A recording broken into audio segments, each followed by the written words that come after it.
Now is your time to flinch. Welcome everybody to the 13th floor, where the furniture isn't always the best, but the views are amazing. I'm your moderator back in the saddle here on the show, and today I want to welcome our special guest. We know her as Dr. Georgette Mondesire. Did I say that right this time? You said it right. Wow. Yes. That is amazing. Welcome, Dr. Georgette Mondesire, but we're going to call her Mama G for the podcast. I don't know why she switched up the name and everything down there, but yeah, Mama G is here, ladies and gentlemen. But I am so happy to be on the 13th floor. Yes. Love the excitement, love the energy, the entertainment factor. We finna do it big. I love it. Yes, we finna do it huge and big. You know I love being on the 13th floor. I know y'all ain't gonna have me here permanently, but I enjoy the time while I'm visiting. Hey, listen, man, you know, might be the sign of things to come. You know, we got a very special topic that we want to get into, especially since we have you on the show, since we decided, you know, very controversial, very sensitive, you know, that MeToo movement. So we thought it would be best to have a female perspective on the show today. But let me get through the rest of these introductions. We got my main man, Mr. Crypto Fresh, Bitcoin extraordinaire, Litecoin ripples, dashes, and everything. Everything. Crypto. What's happening, bro? Committee, we are out here. My wallet stays packed. You don't know, you better ask 3 people, and 1.2 of them gonna be like Fresh, know what the topic is. Let's go. There it is. In the corner with the what is, man, I don't do cats, bro. You gotta get out of here. Faison, what's happening, bro? What is going on? Plus is in quarantine this week.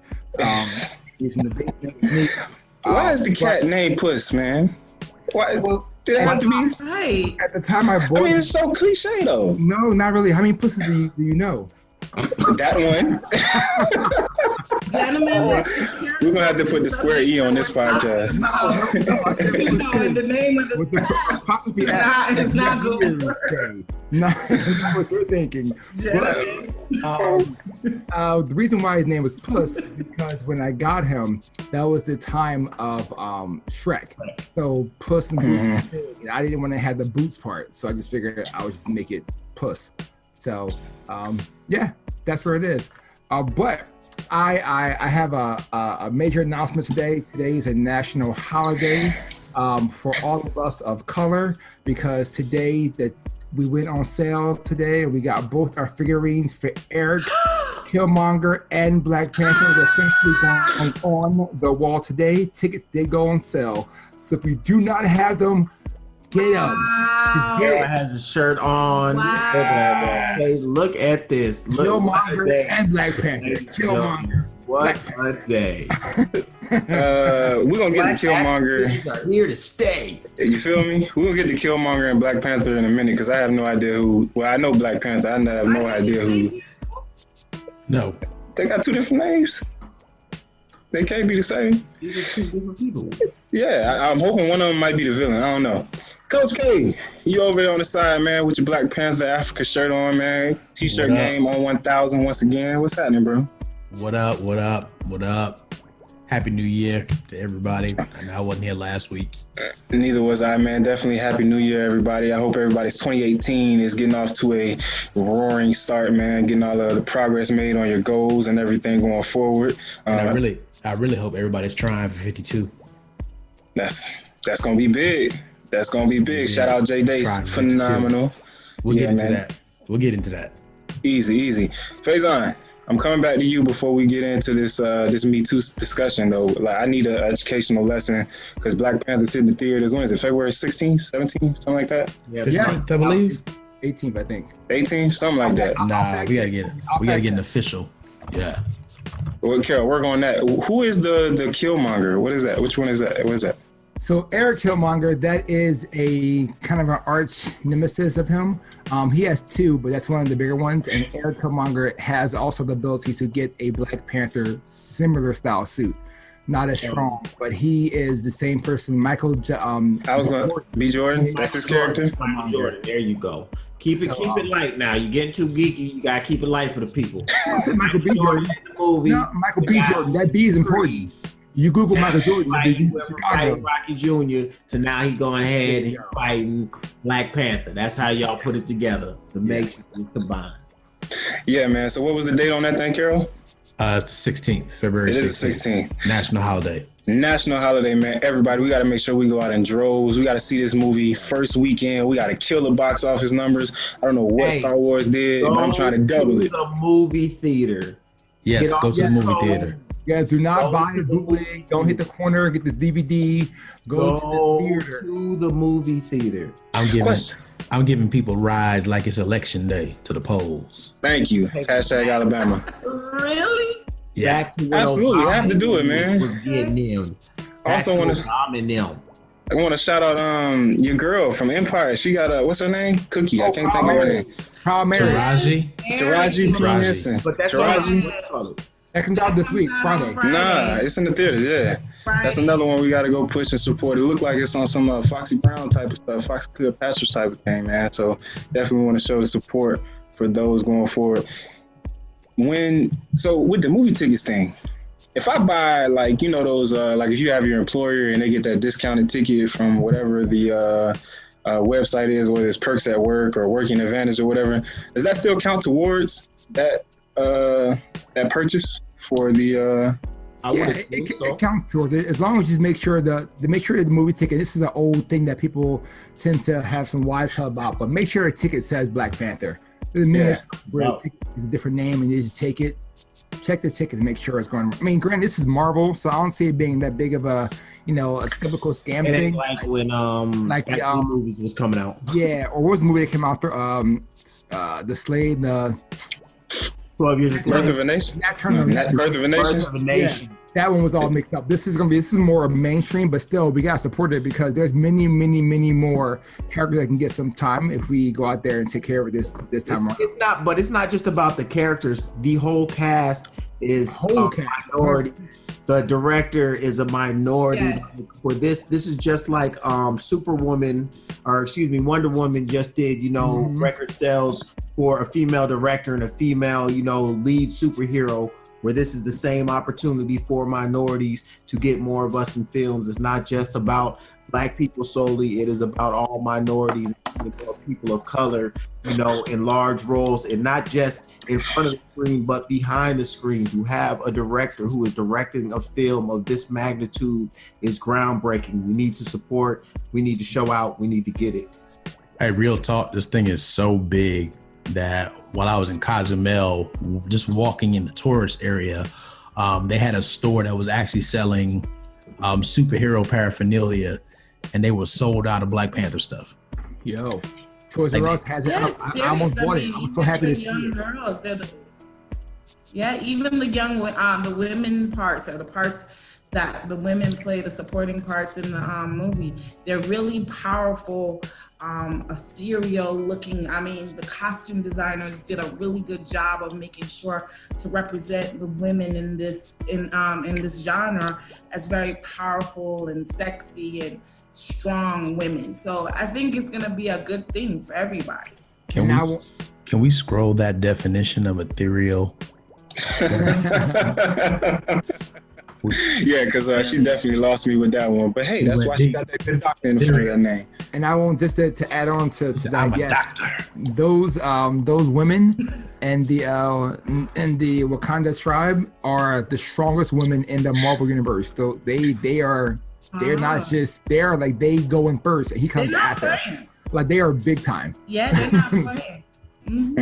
And you can see that, you can sense that just from how they present themselves and how they look, you know, just from the trailers, you get excited. They get, you know, Black Panther's gonna give me life. You know, the lead is fine. Women are good to look at. It's all around.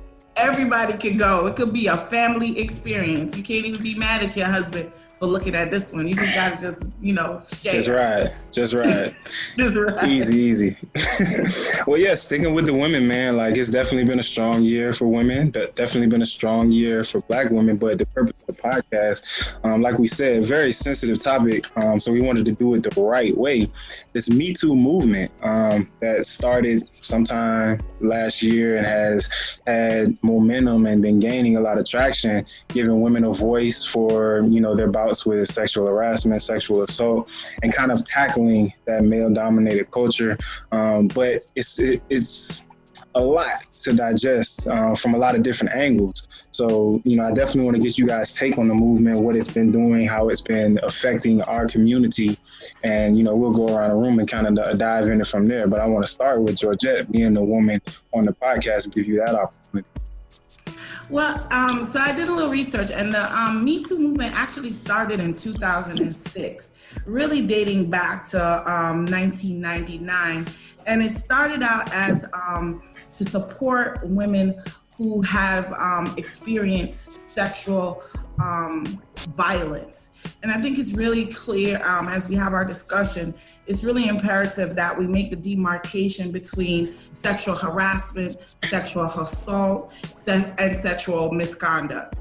Right. These definitions have to be clear as we proceed in our conversation about this very sensitive and galvanizing topic. But yeah, this movement was started by Ms. Burke in 2016, and it was really started as a way to start it as a support group for women who have experienced sexual violence. She was moved to start this movement based on a story that she had heard about a 13-year-old victim who had been sexually abused. Right. And so she wanted to create a safe space where women could feel safe to understand that they were not the only ones who had gone through this kind of abuse. But we really need to make a clear demarcation between sexual harassment, sexual abuse, and sexual misconduct.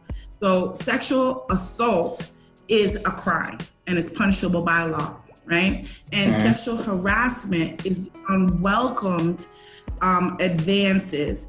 And and the whole term sexual harassment was coined in 1970. When we saw that women were really starting to enter into the workforce. And so this term, sexual harassment, was really coined in the 1970s. And then if we want to look at the whole history of it, trickling down to 1986, where the Supreme Court actually acknowledged the fact that this was a discrimination case and that it fell under the jurisdiction of the Civil Rights Act, and that it was sexual harassment was a form of sexual discrimination. And then we go on to Anita Hill, and then now we go on to the rebirth of the whole MeToo movement. So it is a very controversial and sensitive issue, and we do need to look at it in terms of it being on a spectrum, where a crime is a crime, and there might be some gray area, I think. Right, and I think as men, I'm really happy to see the women be given a voice. I think it's very important.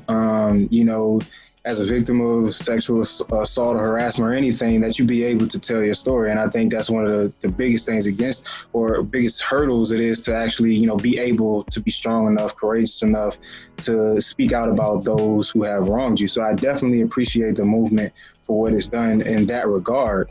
And then you have all of the figures. And I think the biggest thing for me looking at it is the cultural aspect of it. Because when I think about it and all of these people that it's hitting, it's a lot of men who are in power situations, whether it's, African-American men or white men, our counterparts, but it's a lot of men who are in power situations. And it also kind of speaks to the culture that we kind of grew up in, where, if you speak into the harassment of, a high school kid, running past and, touching a girl on the butt and keeping it moving or whatever, and that being celebrated at such a young age. And then you grow into this man and feel like in your environment, when you have a position of power over these women, you can kind of take advantage of it. I really appreciate the fact that it sheds a larger light on these things to kind of evolve, that situation so we can get, out of that. Right, and so we have to make the clear distinction. So you use the analogy of the running in the hallway and hitting the girl's butt versus in this behavior than maturing into maybe sexual harassment or sexual assault. And I think that's where we need to be careful on, because all these terms is the unwanted advance of somebody in power. Unwanted, unwilling, unsolicitation, not being able to have any power or any kind of participation. I mean, my butt got smacked a lot of times when I was a little girl. I mean, I don't know if it was necessarily unwanted. It was a game that we were playing. So you have to, we have to be careful that we're not demonizing certain adolescent behavior as deviant when, sometimes it might be wanted, or solicited. So that's funny. Go ahead, Kay, because I was thinking of a game that I used to play in Philly. No, please. I can hold it because this is a cool game that I'll. No, because I'm going serious and okay, cool. I don't want anything in. Perfect. I don't want to take with my seriousness. But speaking of the game that we were taught to play as kids, it's called Catch a Girl, Freak a Girl. And that was the game where you would play in the street, and if you caught the girl, then she would obviously be a participant. Sounds like how you gonna get it. Pretty much. I mean, every area had their own game that they'll play, and that was like okay. Like even your parents would be like, "Oh, they're playing a catch a girl game. It's okay, no problem." I don't know about that part. Listen, it was fun. It was on the street. I mean, there was always about clothes, so it was like cool. But it was always someone of the similar age group or kids the same. So it was never like a 16-year-old going to a 12-year-old. It was always in your same kind of group. So that it didn't feel like harassment, but I can see as you're getting older, if you thought that was okay, and no one said, hey, as an adolescent, you leave that behind as an adult, that can tend to drag on to certain people that didn't grow up the right way. So I want to tie that into the whole process of that game leading forward. So, Kay, please bring us back to a serious note. So funny how we've all played some different variation of that game. And I don't want it to go unsaid that I think the same thing happened to guys at some point where the females were the ones doing the touching and the chasing. I know somebody that was, very big on that, but I'm not going to point anybody out. There's only one female on here though. But anyway. I'm a lady. Right. So is Medea. But the shade. Continue, sir. So I think what's happening is there's a very large movement going on. This is kind of like the opening ceremonies. And it's really just establishing, okay, before we move forward with the monumental things that are going to happen, we have to right some of our culture, some of our environment, currently things that are just taboo or accepted in society. And I think that's what we're moving towards right now. And if you look at it, things tend to happen in a cyclical manner where you look at the civil rights movement, and right on the heels of the civil rights movement was the women's rights movement. You look at, we go from Barack to 45 to, okay, we realized that we missed out when we didn't elect Hillary, right? Because that was going to set the whole women's movement in motion. We almost missed that opportunity. And now women said, nope, we're going to stand up and we're still going to claim that moment. And I think that's what we're going through right now. So I absolutely believe number 46 will be a female. And what we're doing right now is we're preparing for that. We're getting ready to make that large push to make that happen. But I mean, I disagree with you in a sense, because I think as a woman, I don't want it that way. I think if this is the way that we're gonna get it, then I think it almost diminishes your womanhood in a sense, to say that the only way that you can be empowered is on the heels of a sexual upheaval. So it doesn't even deal with your qualifications, your education, your ability to do the job. It's almost, well, you're a woman and oh, we feel so bad. He was gonna say that. I didn't say that. Yeah, I was gonna say I don't believe that's happened to you. So now let's go ahead and make a 40. That's not the space of where we are trying to come from. I think that women come from Venus and men come from Mars. In his explanation, I think it was really more about just like with 45, it was a Band-Aid rip of exposing the inherent racism that still exists in America. And it isn't about trying to say that this movement is on the heels of anything, but it took the quick catalyst of something like the Harvey Weinsteins and all of this, where it's creating such a more viral, for you to say that this started in 2006, that now it's really feeling like it's picking up the steam and just that it should have. It's more about Band-Aid was ripped off at a time on the tail end of this, and it's just that it happens to be that the same cyclical type movement came previously too. It's not to say that it's just and that's the way it should be, or that it's just that Band-Aid rip helps to expose what is going on and really be that push Right. of, hey, there's a true injustice going on that we are trying to sweep under the rug, and it's not right, period. Like, at no time was it right, but being able to see people who are in positions of power being exposed, it makes a real impression and it brings a real light. It's just like with Well, not to cut you off, but to cut you off. But in terms of this feels almost McCarthyist in a sense, because during the same time when America was going through the whole thing of calling people communists without actually going through due process. I mean, I think sexual assault is a crime. Sexual harassment is definitely a crime, and there are laws that should be punished. And if it's proven, then there definitely should be legal ramifications for these actions of these men. But I think what is happening in this current movement, as it is right now, is that people are getting swept up, and a lot of these men that are being accused of these crimes have not seen their day in court, have not been adjudicated in any way, and also they're being convicted in the court of public opinion. And to me, I just think that that's undemocratic. And I think if we start doing this, and if this is the way that we're going to say that, if you're accused of something or alleged doing something, you haven't had your day in court, you haven't gone in front of a jury of your peers, but we're going to convict you, you're going to lose your job, we're going to convict you, not to cut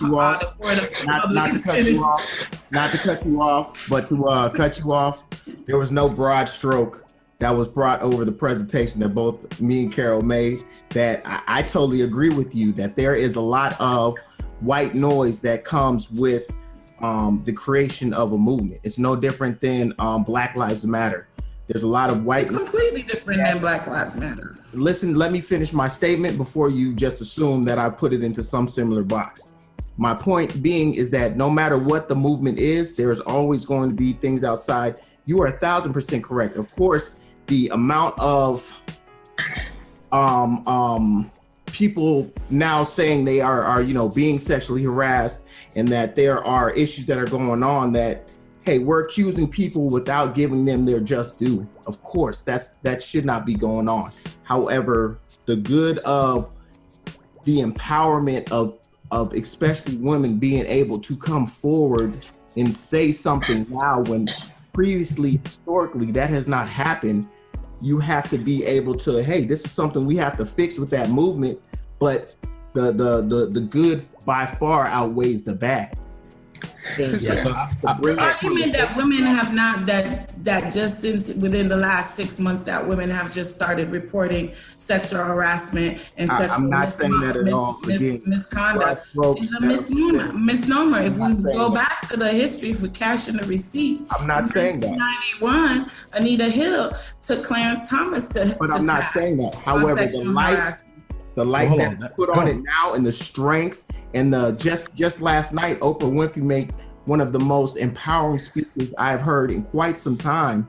discussing the same thing, where it's not about trying to act like this is the only moment in time when this has been discussed. However, just like with the racism issues that come present with 45, that it's not about saying, hey, this is the only time racism has ever been a president in America, or like, this is new. Hey, we all know this has been going on. And yes, there have been females who stood up for this, just like people have stood up for racism. However, we have to continue to expose it in order to fully eradicate it.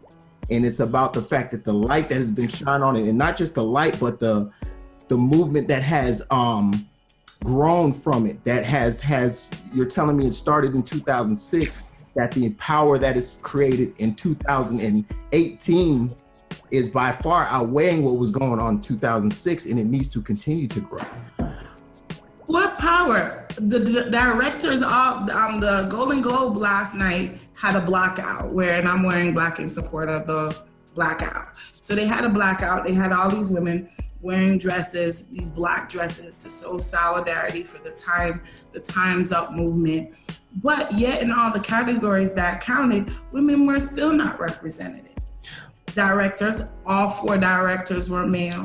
I think that's a little bit different issue though. I think that's a little bit different issue because with the movement and what MeToo is, and the awareness that it's bringing, the voice that it's giving, the platform that it's giving, you're essentially pushing women to the forefront, whereas this stuff been going on since the dawn of time. Like, men have controlled this arena, many arenas, since the dawn of time. And now that you have the upstarts that started this movement, whether you go back to 2006, whether you say it started with Bill Cosby, Weinstein, Tavis Smiley, whoever, it's sweeping across to kind of, hey, let's look at this issue. Let's start the evolution. When you talk about women and their representation amongst their peers and whatever the awards, the Golden Globe, I put that on the same lines as I put the Grammys or the Oscars or anything else, especially if, now whether we're talking about women or black women, it comes or black people, it becomes a different discussion. But yes, what's the necessity for that sort of validation? Because we know how great we are in those arenas, and these arenas weren't necessarily set up to promote how great we are. We have to start looking a lot more inward to get that sort of self-validation instead of looking outward to something that wasn't even set up for us to begin with. I don't think it's necessary for us to be celebrated at a Golden Globe or any other award ceremony that we didn't create. I think when we look at those types of situations, we need to start creating or even supporting the ones that we have, your BET Awards, your Essence Awards, those types of situations. But when we're talking let me get Fresh, and then I'm gonna go to you, Georgette. Go ahead, Fresh. And listening to Oprah's speech last night, and her saying how much, watching Sidney Poitier accept his award when she was young affected her. I totally agree with, we need to, be about us and work more on empowering us and understanding how we can be, the directors and the producers and the executives and all of that other stuff. But I also do find the value in in her winning, in the conversation being in mainstream and not, what your mom and dad is telling you, but what people are seeing on TV, what they're seeing on the news, and what they're seeing, that it creates that same, there's some little kid right now watching who, the same feeling we all got when Barack won. That it was like, man, all our lives were told, hey, you could be president. And up until that moment, we were like, yeah, we could. Until it finally happened, it was like, oh, we could. Yeah, man, that drop in the bucket for what it does to so many people of just allowing, hey, you know what? It's not a whiteout. It's not, there is a possibility for us to do anything. We can go to the moon, Mars, wherever, be president, own countries, do whatever.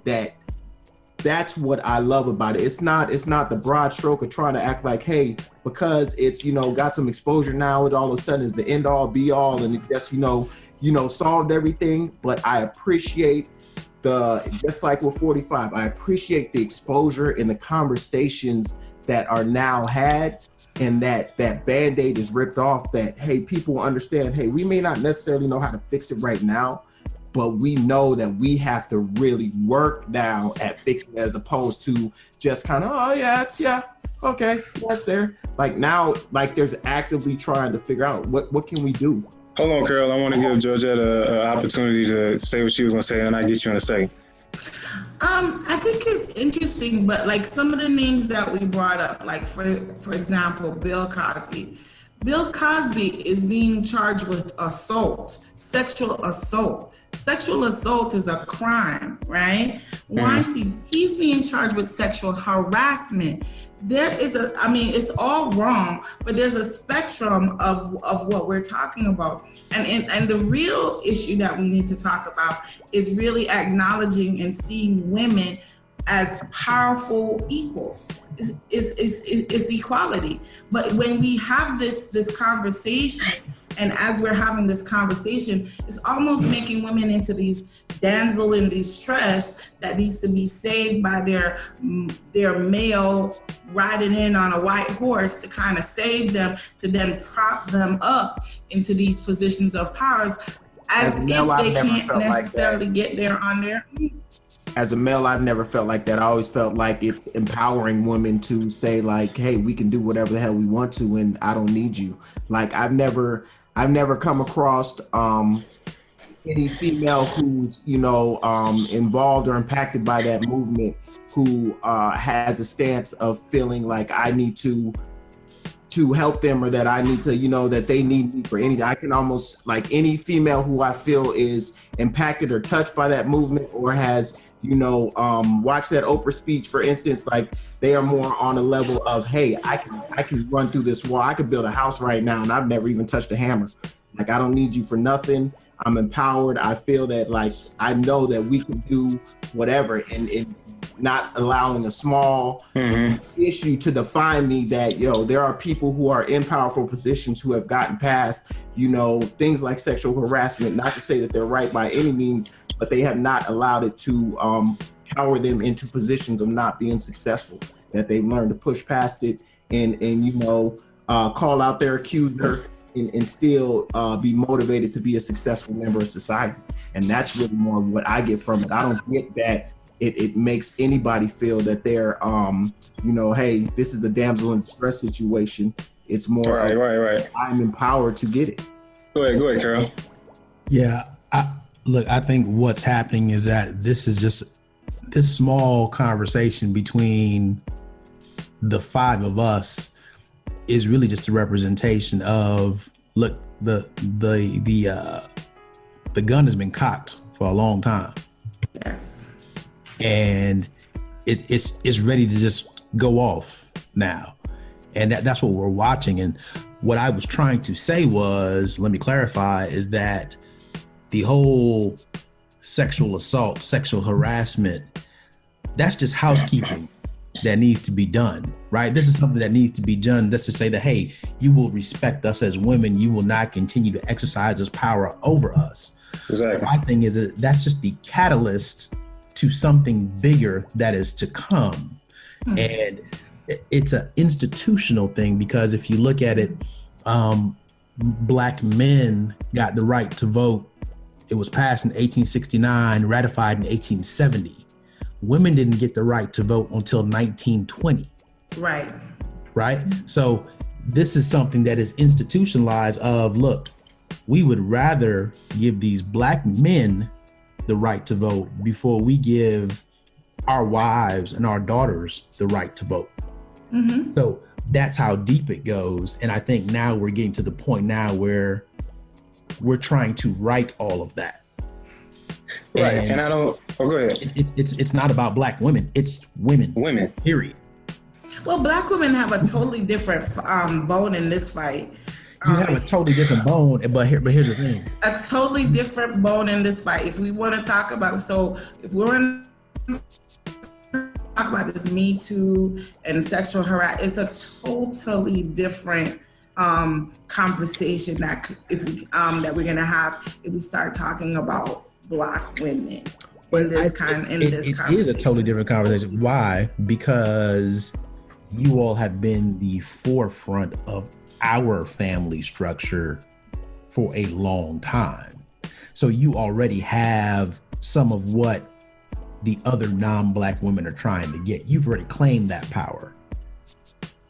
That power is now something that you're trying to, you guys are like the coaches, which is why. But we're demonized for that, because then you have the stereotypical image of the strong Black woman, right?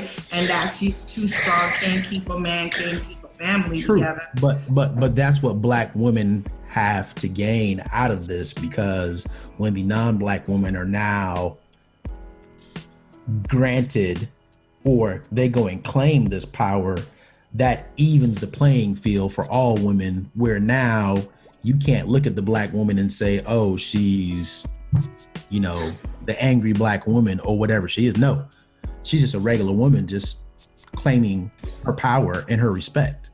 Not only that, to kind of push that point a little further, I think that's all a part of this evolution process, man. It's like you have so many men who are coming out to show support and with all of the MeToo movement, whether it be Black men or men in general.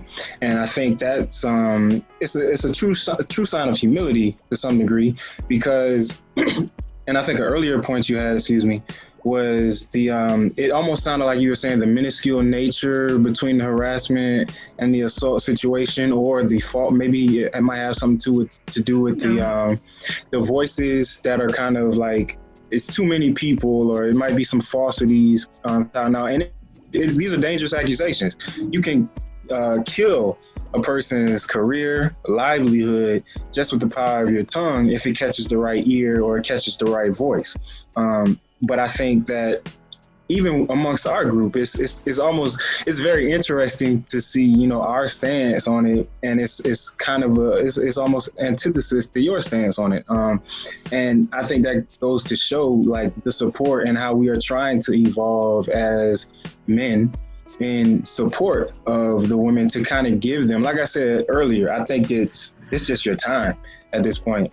Well, I mean, I don't think we're on opposite sides. I think my position is that the term words have power and words have meaning. And so when we are talking about a subject, especially as sensitive as this, it's important to understand the nature of these words. Right. As a mother of sons, in trying to acculturate them into a society in which they do have to learn how to respect women and deal with women, their aunts, their cousins, their sisters, it's very important that they understand the nature of the beast per se. These words have different things. So for example, when we talk about sexual misconduct, that's not punishable under the law. Sexual assault is punishable under the law. Sexual harassment is punishable under the law. So to demonize a man that might be accused of sexual misconduct and demonize him in the same sense of somebody who's been accused of sexual assault, it's like trying to compare. A crime is a crime, true indeed, but it's like almost comparing a thief to a murderer. It's two different things. So I guess what I've been trying to drive is the legal ramifications of the actions. We can't really push that far, right? Like right here on this podcast today. What I've been trying to push is the larger movement. And there's something that we keep saying. We keep saying it's sensitive, but sensitive for who? Who made it sensitive? It's only sensitive, really. Okay, don't get me wrong. There is a psychological, there is a mental residual, right, from these things occurring. But I think in the conversation, it's only sensitive for the people that don't want it to be spoken about, which in most cases is not the victim, it's the victimizers that is sensitive for, because they all of a sudden can't maintain face and they're losing jobs and things like that. So that's why it becomes sensitive, because I think the people that have been victimized or have been on that end of it, they want it to be spoken about. They're not trying to hide. So I don't think it's a sensitive topic at all, other than for those that stand something to lose.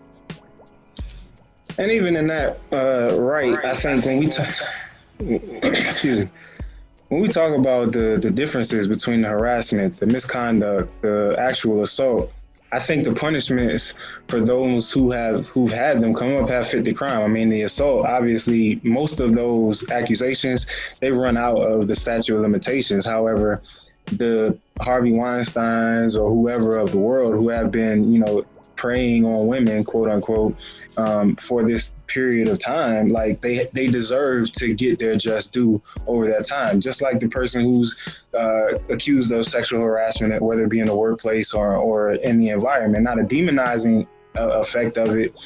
Yeah, the punishment kind of got to fit the crime, but at the end of the day, like you said, wrong is wrong. And I think the reason we have ended up in the predicament that we're in now is because this is a learned behavior over time. And you started out with, okay, it was just this, and then it kind of grew into something much more. And now, like Carol said, the gun been loaded for a while and it's starting to go off. So quiet most of this time. I'm trying to think of the levels of the harassments and the misconducts depending upon your pay wage or your social reach. So someone, I heard this at a comedy show, which is kind of interesting, but someone at Arby's harassed someone, they get fired immediately. Gone, no questions asked, that's just where it is. Mm-hmm. Someone in entertainment gets blasted by the public media, they get put everywhere, everything happens, you know who they are, it's gone. Someone at government can tell you, hey, you guys are gonna hear something about me, I'm very sorry, my last day will be after the administration is taken over. Why is it, depending on the level of the person you are, you have the ability to dictate when you feel it's ready to leave? Power. That same position of power. That same position of power. I think you have like you look at 45. I mean, this dude was accused by like 3 different women, and then he came on. He's been on radio or been on tape. He's on tape. Yeah, I mean, it is what it is. Power is power, and it's what people crave, and it's what allows leniency in situations like that. It's not that it's just, but I mean, it's been that way since the beginning of time. And that's perfect, because that's why I kind of wanted to lead that into the decisions of, we went into lawmaking and stuff like that. But in order for those things to take place and take action, it has to start from the lawmakers that are making those laws to enforce them in a different way to roll down, because it's a gap in between low and high. And the reason why the higher you are, you get that passed, because you're making a law that then takes place to move forward. The precedent has been set. You're right. And I agree with this. And I don't necessarily want to come across, I'm going to say something, and I don't necessarily want to come across as blaming the victim. And I don't want to necessarily be viewed as if I am supporting Harvey Weinstein, right? But if we want to talk about him in particular, a lot of, and the reason why it's sensitive because it was a culture of collaboration between multiple levels of people to create a Weinstein, right? And so, and a lot of complicitness in terms of people in that industry that kind of fed the monster, right? That kind of fed the monster, right? But at the end of the day, and I say this with not to take away anybody's pain or not to minimalize, what they went through, but at the end of the day, when you walked up into that hotel room, as a woman of a certain age, if you're being invited to a man's hotel room after a certain hours of the night, you kind of know what is expected of you. Now, is that right? Is that wrong? I'm sorry. That's some old school thinking. You shouldn't be put in that position. That's some old school thinking, because look, I don't care what time of the day, night it is. It could be 10 o'clock in the morning. If they're gonna do it, they're gonna do it. And it's unfair to know, just because it's no different than just because some chick wants to wear some sexy little outfit and have her butt cheeks out and walk through the mall with her breast half out. It doesn't give anybody the right to go and slap her butt and grab it and go hug up on her. That's assault. That's a crime. Yes, it is. Yeah, but by your just definition, she invited that attention. And Mr. Producer No, Man she was did calling not. me at 3 o'clock in the clothes. morning to come over because he's guising it as we're going to go over lines or that it's going to help my career somehow. But what I'm saying is that was not the key. Well, I don't want to defend him. What he did on the scale of the level that he did. But what I'm saying is that the industry, the industry that he was a part of, there are a lot of complicit people, both men and women, that helped to create this monster. And like you're saying, I'm glad that the Band-Aid has been ripped off. But also, as this Band-Aid is being ripped off, we have to make sure that we're putting everybody, making everybody be accountable for their actions. And there are certain people who fed this monster, who fed the beast, and who was complicit and benefited from the Weinsteins and benefited from his actions. I don't think anybody. So we need to acknowledge that this happens. And women. And I would even say that they're actually doing from time to time to get ahead. I think that they're actually doing a great job of exposing females who are, firing off and not like they are doing a job of showing, hey, yeah, she said XYZ, but that's not really what happened. And I think that's what I want to see a lot more of, man. The way that we can talk about it and the way these men who can hold themselves accountable and, step down from their positions or do whatever they need to do to acknowledge the fact that, there may have been some questionable scenarios. I think there has to be that same sort of emphasis, the other side, where we have these false accusations or these rescinded accusations, similar to Nelly's case.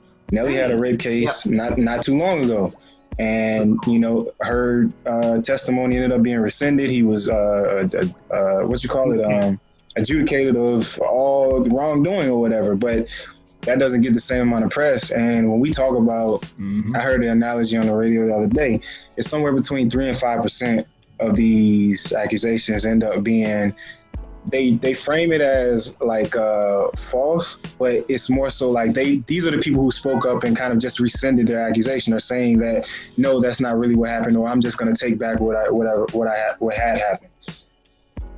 So if you flipping it and you're looking at, okay, you got 10 people and one girl, actually gets raped. Are we looking at that one girl and saying, oh, it only happened one time, so we're going to kind of dismiss that fact, or are we going to actually help her, offer her support? So on the flip side, when we talking about 3 to 5%, are falsely accused, why don't we kind of celebrate that a little bit more? I feel like it should be some sort of penalty for those who. There is a penalty. Nelly is suing that chick.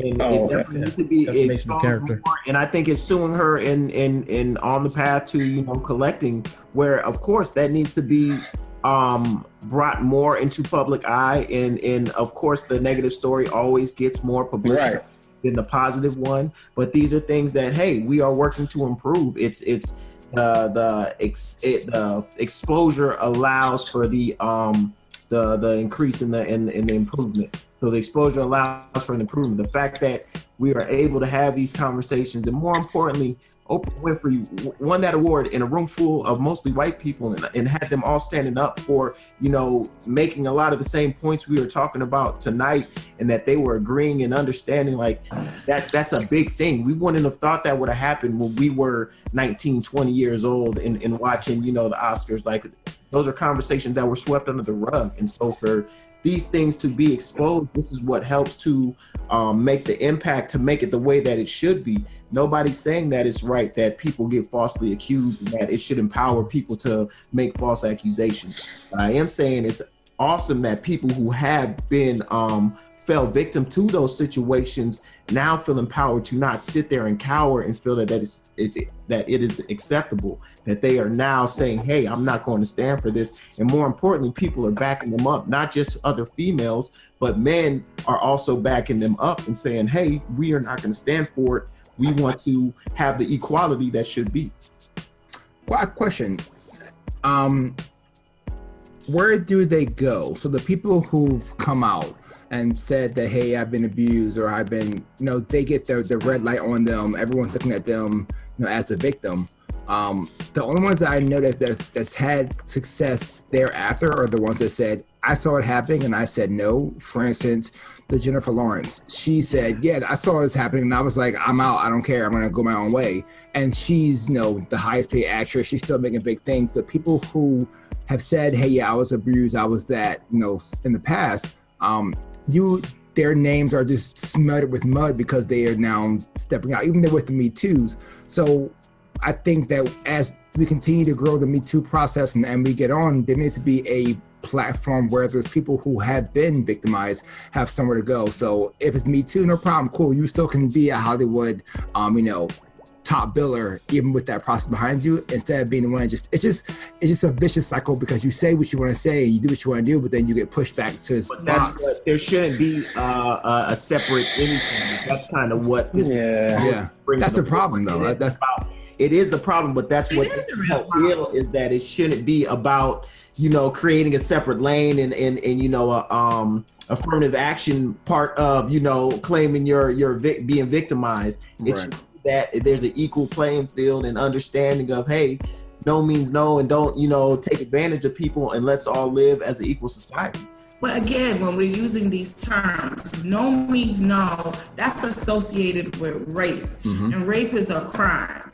Right? And so when we're looking at being physically forced into doing something that you don't want to do, that is a crime. That is punishable by law.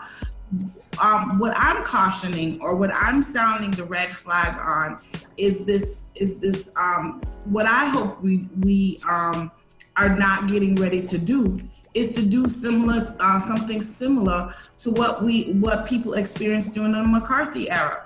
Innocent people were accused of being communists. Innocent people lost their careers, had to go to Europe. Black people too had to go to Europe. Neighbors started snitching on neighbors. Complete lives were lost just with a mere accusation of people being communists. Come to find out, none of this was true. None of this, it was just, we just got swept up in the feeling of it all.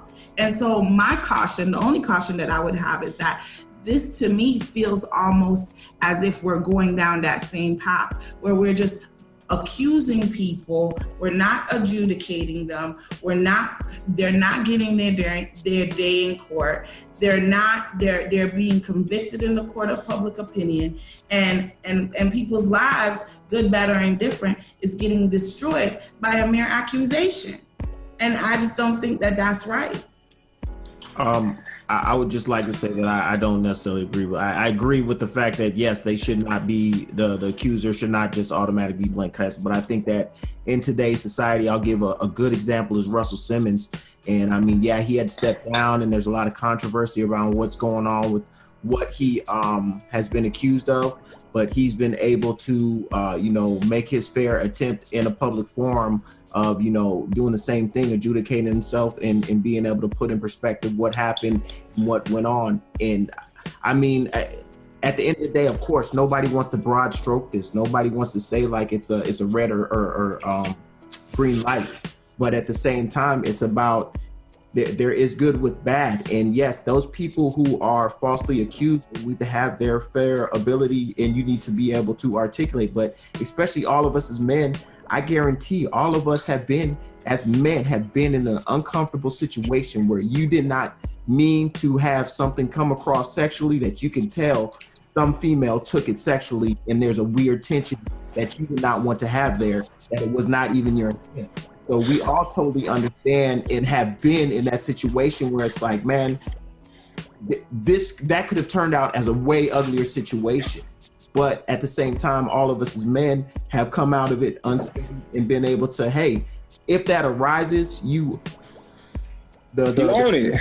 The rises. It's like if you're not consistent, I'm more of a feeling of if somebody is getting accused like that, and in that time wasn't necessarily the right time.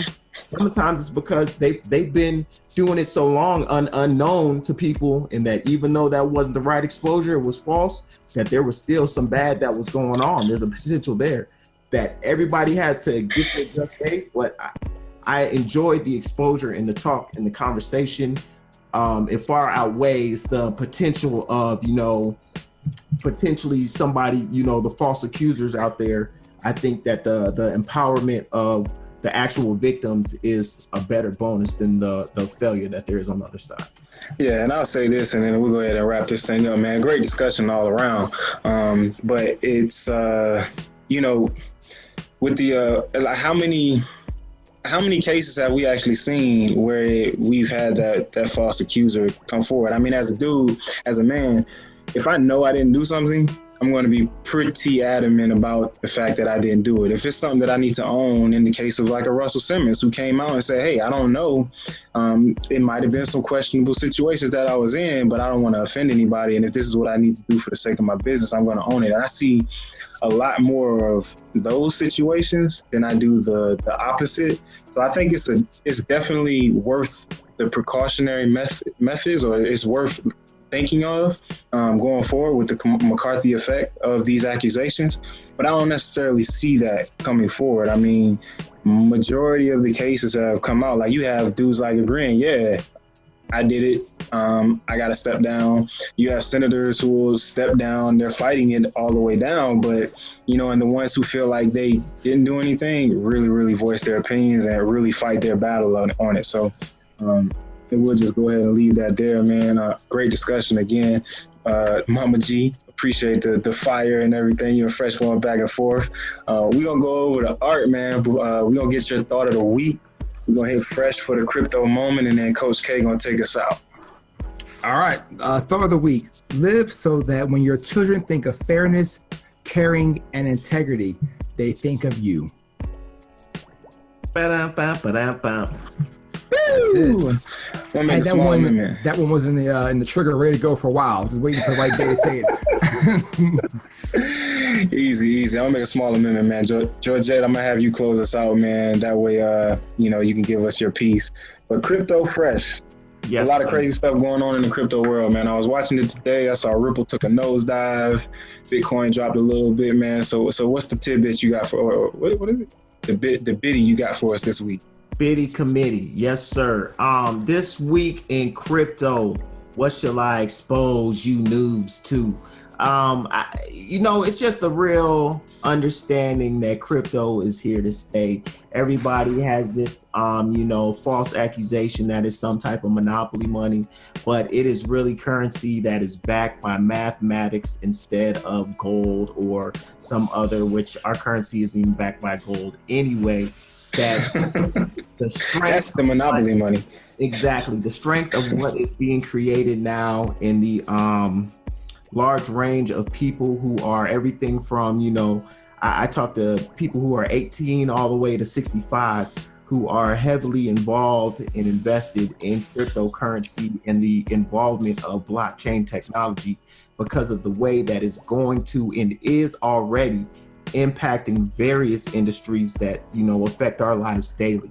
So everything from how we get food all the way to cars, houses, everything are going to be impacted by blockchain technology. So the thought of this bubble that cryptocurrency is in is extremely a falsehood, and it's propaganda spread by the media because they don't want you to come and get some of this money. Remember, you heard it here on the 13th floor. Don't believe the hype. Get on the train with the cryptocurrency. Hey, Georgette, before you close us out, this is something that I wanted to hit on. I didn't see it last minute, but y'all all saw the H&M ad today? Yes. Bruh, like this is intentional.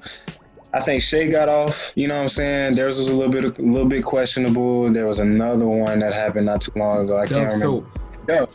Dove, kind of questionable. H&M, this was very intentional, man. Look, and I'm gonna tell you the sad thing is that it wasn't intentional. I'm gonna tell you. I don't think it was either. The thing with H&M, listen. H&M has a lot of these young millennials in there working. It's one of the new younger companies. That the sad thing is that they didn't even realize what the hell they were doing, right? The sad thing is there's nobody in there who knew and had enough sense to say, we can't put monkey on a young African-American child. It's never gonna float. No way, no how. No matter, I don't care that he's the coolest monkey.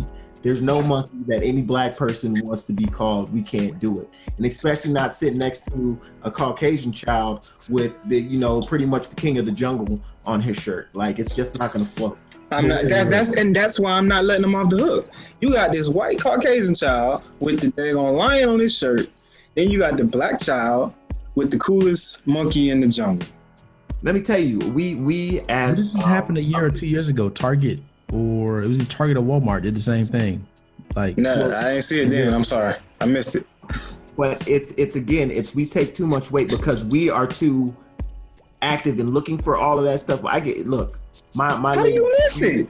Because my lady is Spanish. And she gets on me all the time because she feels that I walk around like I am, a militant, in the sense that as an African American, I am always aware of, oh man, why they taking so long to come and give us some silverware and then make them silverware?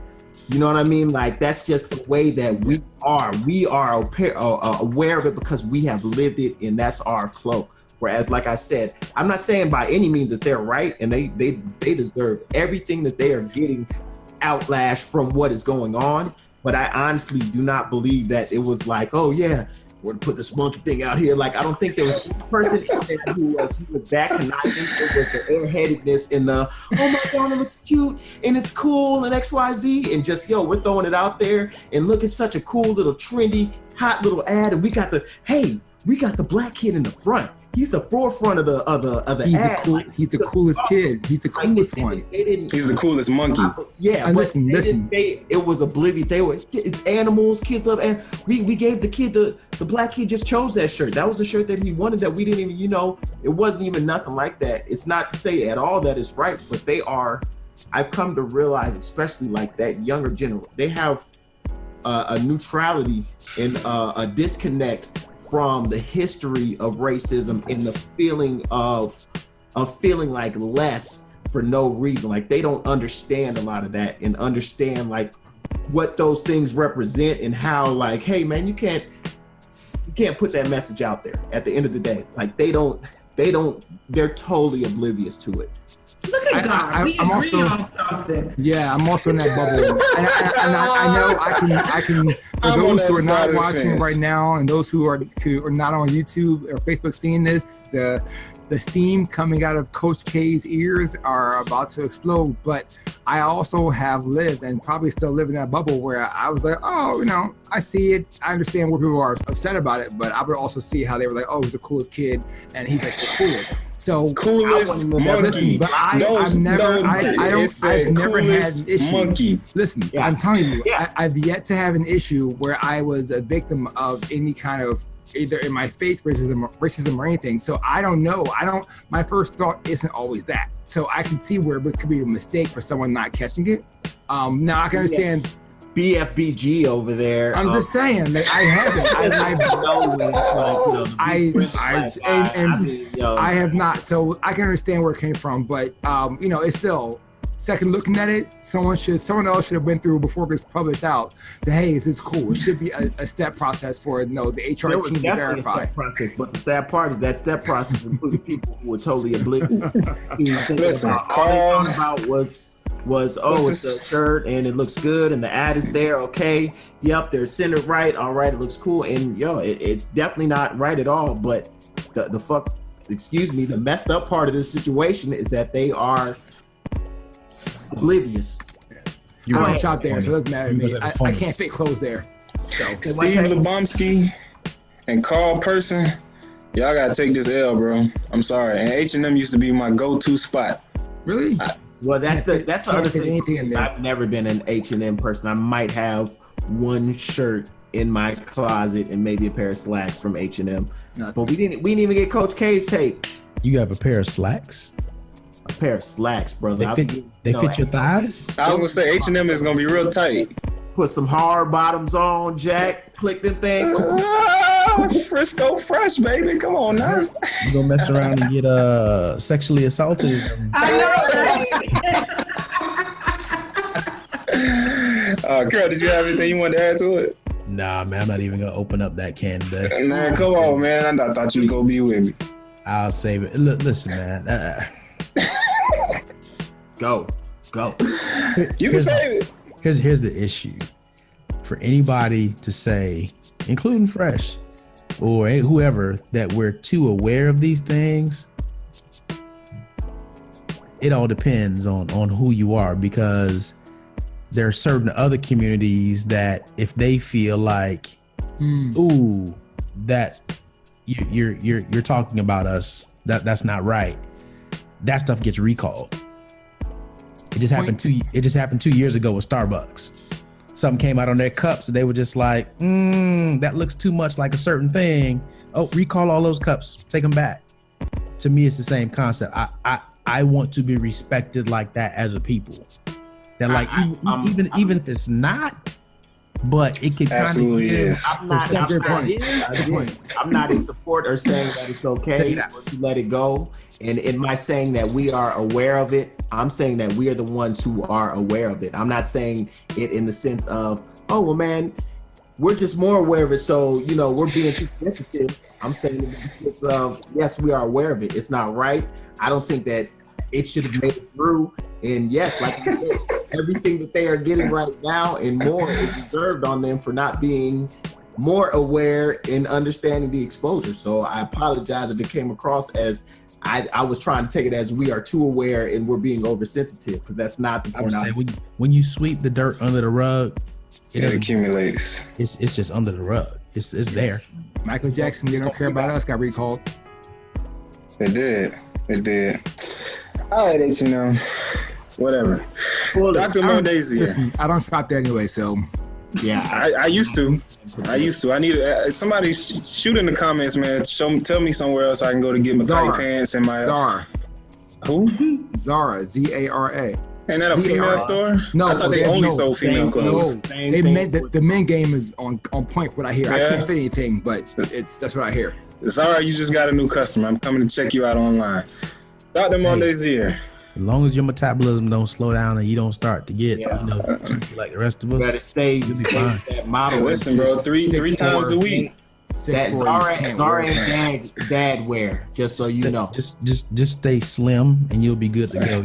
Three times a week, I'm good, man. I even ran in this thing on 20-degree weather one night just because I was feeling froggy. Just don't get taller. Don't get taller? Mm-mm. Why not? They don't make to a midriff. L stops at L. Stop at L? I'm probably not going to be at well. Like Express pulled double XL out. I was like, okay, I'm out of that store too. Moving on. Well, if you can fit it, I can fit it. Because you got me by 2 inches and probably about 30 pounds. So, Dr. Mondesire, take us home. Mama G. We appreciate you. The shade on the 13th floor today is real. There's no shades. We don't have lights. Yeah. We don't pay a light bill.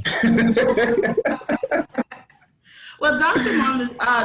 Maya Angelou said, courage is the most important of all virtues, because without courage, you can't practice any other virtue. I think it was very courageous for these women to come out and share their story.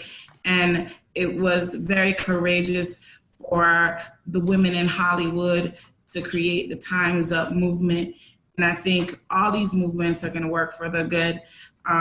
I think as we move into this new era and the conversations are had, it's very important to keep at the forefront that men and women, we desire the same things. We want to be respected. We want to go to work, and we want to be paid the same as men are paid, and we want equality. And our breast and our butt should not determine whether or not we can get those opportunities. And I just wanted to thank you, gentlemen, for inviting me to the 13th floor. It's always a pleasure hanging out with you all. And shout out to man Terry Crews. He's the only male that I've heard of thus far. Wasn't his with another dude? Yeah. He's a big guy. Grab his package and his wife. In front of his wife, even. In front of his wife. The wife didn't bless him, didn't just give him that right. They got up and left. Yeah. Were they at was it like a mail review or something? Where they had this is the meeting in a room. Yeah. Agent. Yeah. Really? Some type of party or something. Yeah, but the stereotype of the black man stereotype still lives strong and true in Hollywood. So What? It was in Django. White Famous. Go to White Famous. If you watch the show from Showtime, White Famous, there's also a scene in there where that happened. And that's based on Jamie Foxx's life. So it's happened. But I mean, it's obviously it absolutely happens. That's a story for another day. Ladies and gentlemen, definitely appreciate you all listening with us here on the 13th floor. Remember, you can get this podcast on iTunes, Google Play, SoundCloud, catch the videos on Facebook and YouTube. Yes. That is it, man. We can't even give y'all make sure you subscribe and leave in the comments. Leave something in the comments for us. Tell us how much you enjoyed that fire and brimstone between Mama G and Fresh Take on the show today. But that's all I got this week, man. We couldn't even do a half a show, man. We tried to make this thing like 30 minutes just to give y'all a little bit, and we ended up going to full scale. Powerful. No shamming. No days off in 2018. We grooving all the way through. Tribe 52. Tribe 52. Make sure y'all hit up my man Jay Dace. It's gonna be phenomenal. Check him out, Jeremiah Dace on Facebook. FEENOMINAL. What's his Instagram? I think it's like JAY_C0LD. J Code, something like that. I don't know. Jay, get back on the podcast, bro. Come promote yourself. We miss you. Anyway, we out of here, ladies and gentlemen. This is it for us on the 13th floor, where the furniture isn't always the best, but the views are amazing. Open for president. Let's go. Yes. No, dude, no. That is not how she should get it. And the crazy part is that I gotta quote Charlamagne, and I never ever quote Charlamagne. Charlamagne's great. The only reason why everyone's saying Oprah could take the office right now is because of 45 right now. That's not why. No.